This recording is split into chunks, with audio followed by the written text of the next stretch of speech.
Yes mensen, het is ons gelukt. Ik heb onlangs de 1000 abonnees aangetikt. Het heeft me op 3 dagen na een jaar gekost, maar het was me meer dan waard. Ik wil dan ook iedereen die me volgt, die geabonneerd is en die mijn video's kijkt, super bedanken. Deze is voor jullie. Nou ja, YouTube deelt helaas geen playbuttons uit voor mensen met 1000 abonnees. Dan moet je volgens mij 100.000 abonnees hebben. Ja, dat gaat nog wel even duren. Dus ik heb hem gewoon zelf gemaakt. Ik heb hem uitgetekend met de Fusion 360, vervolgens geprint met de 3D printer.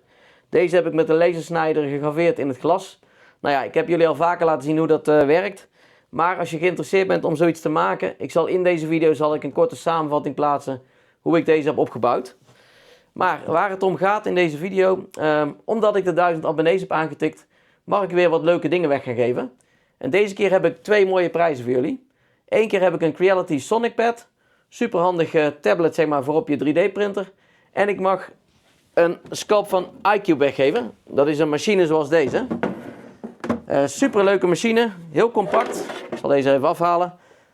Alles ingebouwd, ingebouwde afzuiging, 5 watt uitvoering, dus je kunt hem mee snijden en mee graveren. Je kunt hem ook ergens opzetten als je iets wil. Nou ja, super handig dus. Vind je het leuk om zo'n machine te winnen of de Sonic Pad? Ik zal in de beschrijving uitschrijven hoe je mee kunt doen en welke condities eraan vasthangen. En dan word jij misschien wel een van de winnaars van die mooie prijs, hè?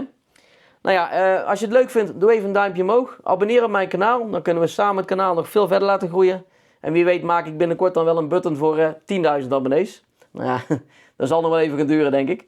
Maar goed, als je het leuk vindt om mee te doen, geef je vooral op. En wie weet word jij wel een winnaar van een van die mooie prijzen. En dan zie ik jullie graag terug in de volgende video.